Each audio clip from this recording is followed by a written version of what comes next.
The actual lore behind Sailor Moon is one of the most layered, tragic, and genuinely unhinged mythologies in all of anime, and most fans only know about 10% of it. Today we are going deep.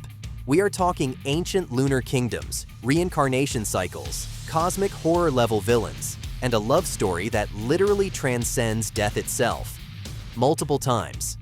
By the end of this video, you will never look at Sailor Moon as just a cute magical girl show again.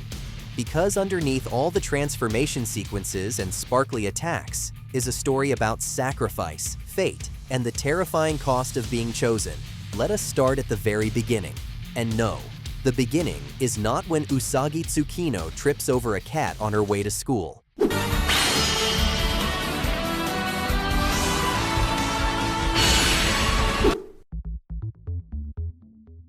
Thousands of years before the events of the show, there existed a powerful civilization called the Silver Millennium.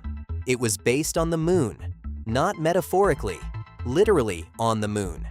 A thriving kingdom with advanced technology, magic that modern Earth could not dream of, and a royal family that protected the entire solar system. Queen Serenity ruled this kingdom. She wielded the Silver Crystal, one of the most powerful objects in the entire Sailor Moon universe. This crystal could heal, destroy, resurrect, and reshape reality. It was essentially a god-level artifact in the hands of a queen who used it to maintain peace across every planet. Here is where it gets wild. Every planet in the solar system had its own kingdom and its own guardian warrior. Mercury, Mars, Jupiter, Venus, Saturn, Uranus, Neptune, Pluto. Each one had a princess who served as a sailor guardian. These were not random girls who got lucky. They were born into cosmic duty. The silver crystal itself deserves its own conversation. This thing is not just a weapon, it responds to emotion. The stronger the wielder's love and willingness to sacrifice, the more powerful it becomes. It has no upper limit. In the wrong hands, it does nothing. In the hands of someone willing to die for others, it can rewrite the laws of physics. That is not a superpower. That is a theological concept disguised as a plot device. Princess Serenity, the queen's daughter, was the heir to the Moon Kingdom. She was sheltered, gentle, and completely in love with someone she was absolutely forbidden from loving. Prince Endymion, the Prince of Earth.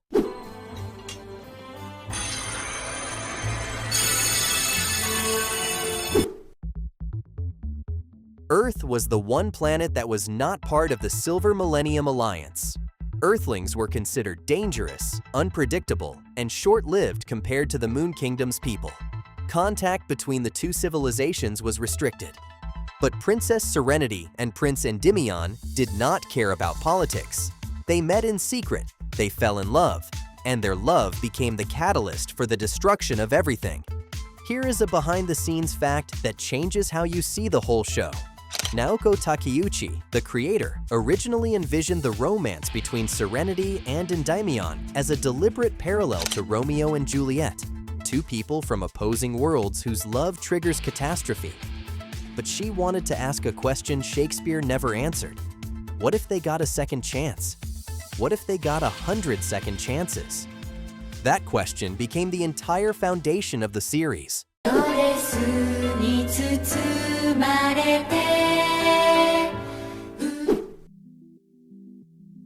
A dark entity known as Queen Metalia manipulated a woman named Beryl, who was secretly in love with Prince Endymion. Beryl's jealousy combined with Metalia's dark power created an army that invaded the Moon Kingdom. The battle was apocalyptic. Every corridor of the Moon Kingdom burned. The Sailor Guardians fought and died one by one defending their princess. Prince Endymion was killed protecting Serenity, and Princess Serenity, unable to bear the loss, took her own life with his sword. Queen Serenity, watching her entire civilization collapse, used the full power of the silver crystal to seal away the dark forces. But the cost was everything. The Moon Kingdom was destroyed. Queen Serenity used her final breath to send the souls of her daughter, Endymion, and all the Sailor Guardians forward in time to be reborn on Earth. She died hoping they would find each other again, hoping they would live normal, peaceful lives. They did not get peaceful lives.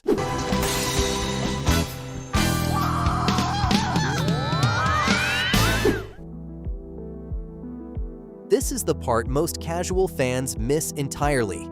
The events of Sailor Moon are not a fresh start. They are a continuation of a tragedy that happened millennia ago. Every character is carrying the weight of a past life they cannot fully remember. When Usagi awakens as Sailor Moon, she is not gaining new powers. She is recovering old ones. The memories come back in fragments, nightmares she cannot explain, a longing for someone she has never met.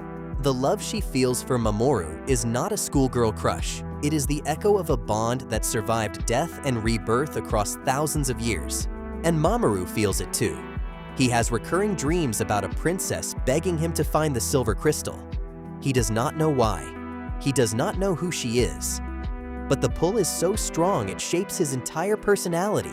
He is distant, guarded, and quietly desperate for answers that only come when the past life bleeds through. Here is what makes the lore genuinely disturbing. The enemies keep coming back too. Metalia, Beryl, and the Dark Forces were sealed, not destroyed. The silver crystal bought time. It did not buy victory. So the cycle repeats. Evil rises. The Guardians awaken. They fight. They sacrifice. And the cost is always enormous. If you are enjoying this deep dive, hit that subscribe button and drop a comment telling me which part of the lore surprised you the most. Trust me, we are just getting started.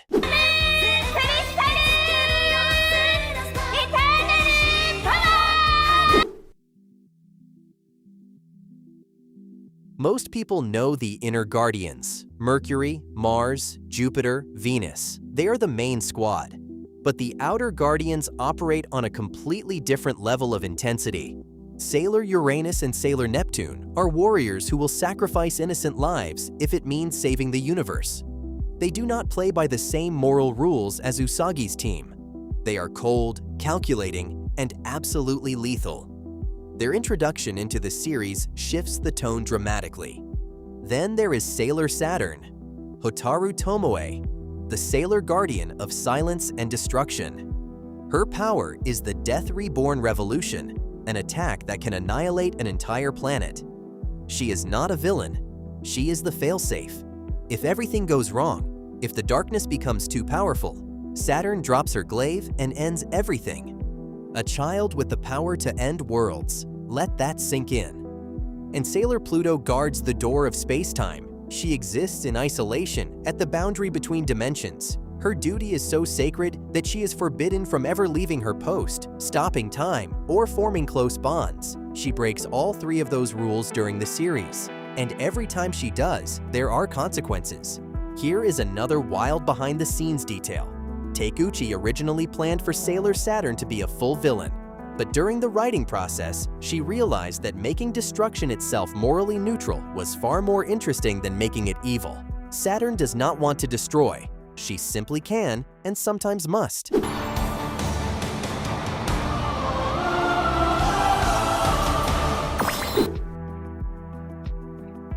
The second major arc introduces time travel. Chibiusa, the future daughter of Usagi and Mamoru, travels back in time because her world, Crystal Tokyo in the 30th century, is under siege by the Black Moon clan.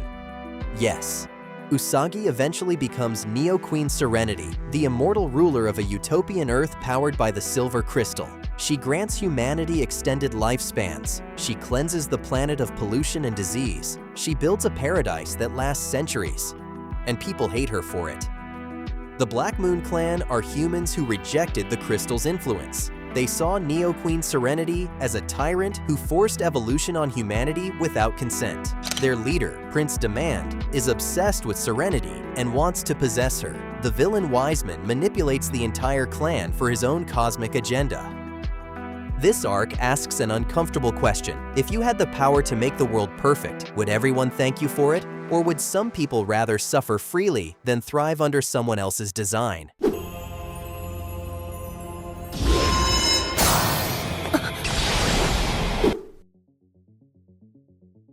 The final arc of the manga is where the lore reaches cosmic horror territory. Sailor Galaxia, the most powerful Sailor Guardian in the galaxy, has been corrupted by an entity called Chaos. Not a villain with a face or a plan, Chaos is the fundamental force of entropy and destruction in the universe. It is the source of every villain the Sailor Guardians have ever faced. Metalia, the Deathbusters, Nehelenia, the Black Moon Clan. All of them were manifestations of chaos. Galaxia travels the galaxy stealing the starseeds of other Sailor Guardians. When your starseed is taken, you die. She has wiped out entire planetary civilizations. She comes to Earth last because she knows the Silver Crystal is the most powerful starseed in existence. One by one, every single Sailor Guardian falls. Mars, Mercury, Jupiter, Venus, the Outers, everyone. Mamoru's starseed is taken before the final battle even begins. Usagi faces Galaxia alone. And here is the moment that defines the entire series. Usagi does not defeat chaos with power. She does not transform into a stronger form and blast it away. She reaches out with compassion. She finds the tiny fragment of Galaxia's original goodness buried under millennia of corruption, and she pulls it back into the light. Chaos is not destroyed. It cannot be. It is scattered back into the hearts of all living beings, where it will eventually coalesce again. The cycle will repeat. Someday, another generation of Sailor Guardians will have to fight this war again. But Usagi does not care about someday. She cares about right now. She restores everyone. She brings back the dead. She chooses hope, knowing full well that hope is temporary. And here is the final behind-the-scenes detail that ties everything together. Takuchi has said in interviews that chaos was always meant to represent the darkness inside every person. Not something external you can punch into submission. The entire 5-arc structure of Sailor Moon is about learning that evil cannot be permanently defeated. It can only be outweighed by love, over and over, forever. That is not optimism. That is endurance. And it is far more mature than most people give this series credit for.